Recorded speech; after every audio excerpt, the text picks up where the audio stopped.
Hey guys, what's going on? It's 2 Minutes to Review. I'm Matt. And I'm Zach. And if you haven't joined us for one of these before, what we do here is we're giving an album to review, and then the person who has the longest album review in under 2 minutes wins. So Zach, what recently came out that we're reviewing today? Well, it's been an album in the works for a while, I feel like, but Green Day have finally released their 13th album. And they've made it extremely clear that while past albums were a little bit more political or even had more of a theme to it, this was more of a straight up party rock album, a soundtrack, you could say, to the lifestyle of not giving a F. Can't really curse on this. But it's father of all, mother, or just father of all. I mean, we both love Green Day. We've raved about American Idiot. We've raved about Dookie on past episodes of If You Have to Pick Three. So I think it's only fitting that we review the new Green Day album, Father of All. Yeah, and I was very excited for this because I saw them back in 2016 when they came to one of the smaller venues here in Jersey. It's called the Starland Ballroom, and it fits about maybe 3,000 people. Is it that big? Yeah, I think so. I think it fits about 2,000 to 3,000 people, but it's fairly small for what Green Day play nowadays. Because considering the hella mega tours hitting stadiums, a 2,000 to 3,000 person venue isn't that big, and they were incredible. Absolutely incredible live, and that's right before or right after Revolution Radio came out. It was in support of Revolution Radio, and I remember because I think it was right before they went on tour for it. Yeah, I was very jealous because I've seen Green Day live many times, twice on the American Idiot Tour, which was playing big arenas, also on the 21st Century Breakdown Tour. They are incredible live, so I was definitely jealous of you that you got to see them in such a tiny. I even think 2,000 is a lot for Starland. I mean, that's a small venue. But for Green Day, it is significantly smaller than what they're used to playing. They might as well play a dive bar. Exactly. So it was a very intimate show. It was a very fun show. And that got me amped up for Revolution Radio, and I loved Revolution Radio, so I was excited for what this was going to be. But we'll talk about my review in just a bit. So I'm going first. I was just going to segue to let you go first. Oh, I decided to be a jerk and not be humble and just say I'm going first. All right, fine. You be that jerk. I am that jerk. So is that Epic Footnote Productions official timekeeper ready for me? It is. All right, count me down. 3, 2, 1, go. So, Father of All does one extraordinary thing. It makes Uno Dos Tres, the trio of albums they released earlier last decade, sound innovative. I really hate to say this, but the album Father of All just really sounds uninspired, and I want to like it because I actually really like Butch Walker, who produced this album. But at best, the songs sound as if they were recorded specifically to serve as the soundtrack of car commercials or network TV primetime shows.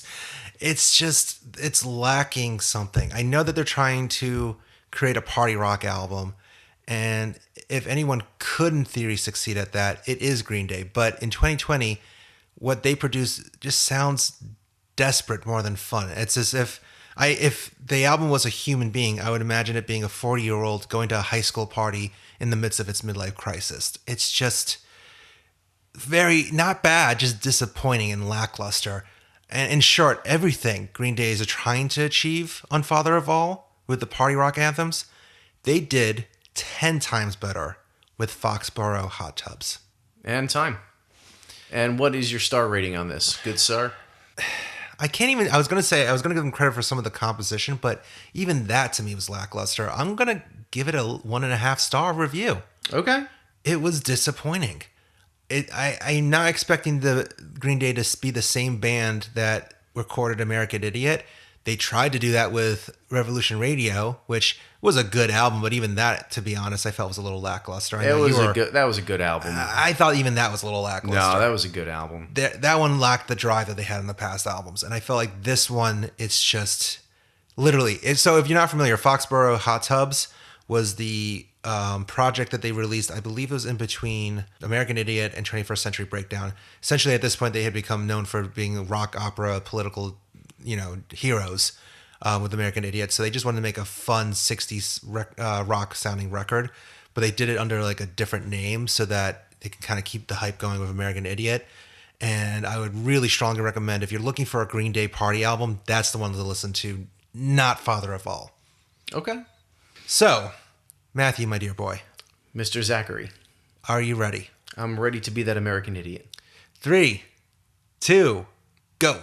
All right, so on this album, one of the things that kind of disturbed me the most, granted, Green Day's never written long songs, but at this point of their career, we've seen what they've done with American Idiot, 21st Century Breakdown, Revolution Radio. To release an album that's only about 27 minutes long is kind of a slap in the face for how long it took to conceivably put this thing out. I think they probably spent more time on the production than anything else, because it did sound really good production-wise. But when you're paying about $1 per song, depending on where you buy it and what format you buy it on, that's a lot of money to spend on an album. It's not very, obviously it's not very long. There's not very many songs. And to me, it's a great idea in concept, because it sounds like it could be like a 50s, 60s style Greaser type album. There's definitely songs on there that sound like that. But when you start releasing songs, and when I first heard the first track off the album, yeah, it didn't sound like Green Day. I thought it was somebody completely different. I thought I maybe listened to the wrong song when it first came out. But no, it was Green Day. And normally, I'll listen to it again and again, and it'll kind of, burn into my memory, but this one just never really sounded like Green Day. I mean, it's almost like Zach kind of alluded to a little bit earlier, where it should have been released underneath another band name, because at that point, yeah, great, it's another band name, it's not Green Day. And while bands need to continue to evolve and shift, if you're going to evolve and shift, at least sound a little bit like Green Day. I mean, Billy Joe doesn't sound like Billy Joe at all on this album. But it really sounds like this should have been something that they put under a different name, or they just scrap the idea and come up with something else. All right. So before we go into scores, what was your ranking or star rating? I was going to say that they disappoint on this. Obviously, they're going to get a disappointing rating, but what type of disappointment do I want to give? Is it mediocre? I think this is less than 2.5. I'm going to go probably at about... Actually, I'm going to go a 1. So you're going lower than me. I'm going with a 1. I am still the optimistic, positive guy in this team. Yeah, on this Which one, is shocking, because remember, I gave a 1.5 star.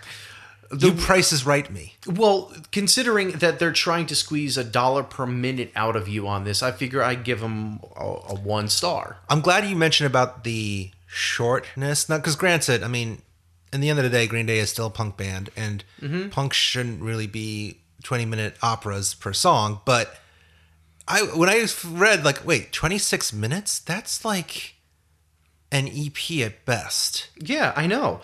That's kind of what got me. It's like, where's the rest of the music? Like, here, let's put this in perspective. The Offspring's Americana checks in at 42 minutes. So, all right, then let's take a look at Green Day's other albums. Let's say, obviously, I'm not going to go with them. I'm not going to do American Idiot. What is Dookie?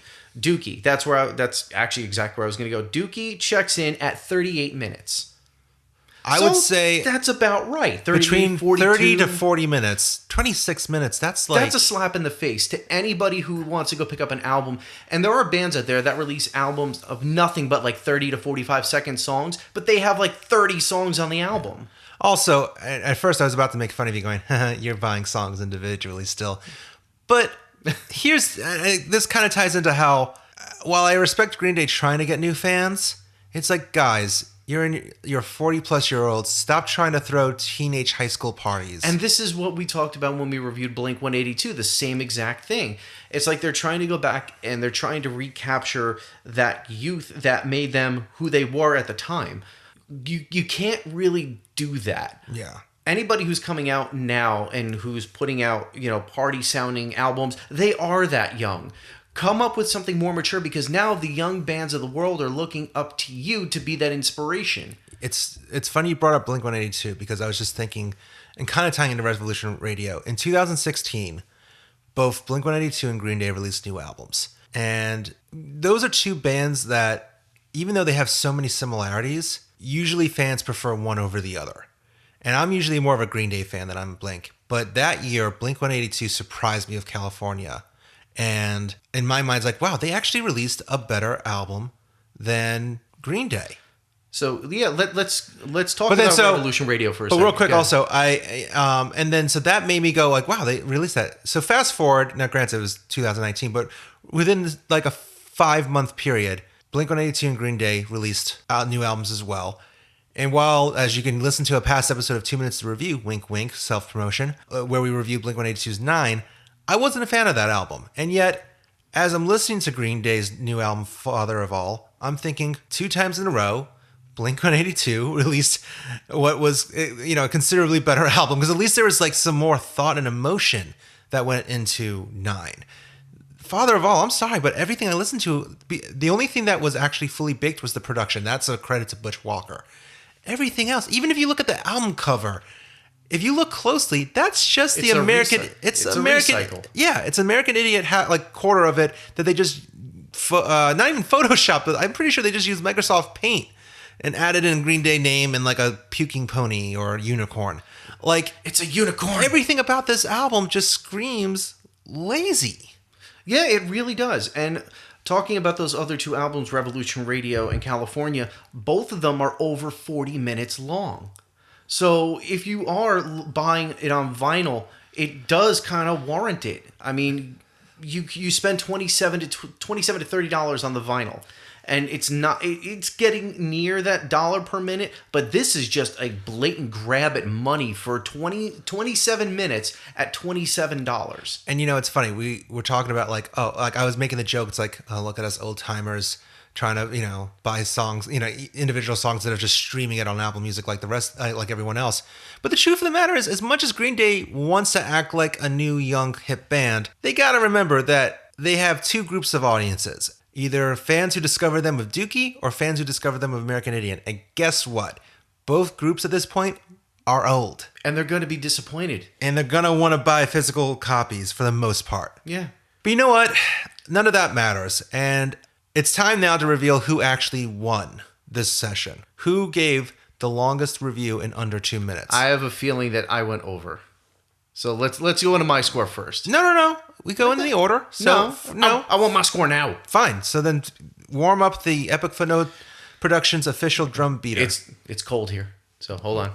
Yeah, all right. Warm it up. Matthew, your score was 1 minute and 52 seconds. Wow. All right. Just under. And 0.69, whatever the hell that actually means. But hundredths of a second. Oh, look at you being all mathematical. Mr. Zach. Let me warm up. Sorry, it got really cold in here fast. So I have to get the drum machine from you and then warm it up again. All right. Your time. 1 minute, 13:11. Wait, I was way under? 1 minute, 13 seconds. You see, I thought I got at least really close. So I pulled a Green Day and under-delivered in time. Yeah, you did. A lot under. That's a first. I'm not even sad that I lost this one because I usually always go over. Yeah, we both went over a couple albums ago. We both went like 2 and 3 minutes. I think it was so over. We're like, you know what? We know he lost. Let's just keep talking about the album. That happens. But we want to know what you think. Did you like Green Day's Father of All? Do you agree with us? Let us know at Facebook, Twitter, Instagram, pretty much any social media platform you can imagine. At Epic Footnote, we want to hear from you, and we hope that you tune in for another episode of 2 Minutes to Review. Thanks, guys. Take it easy.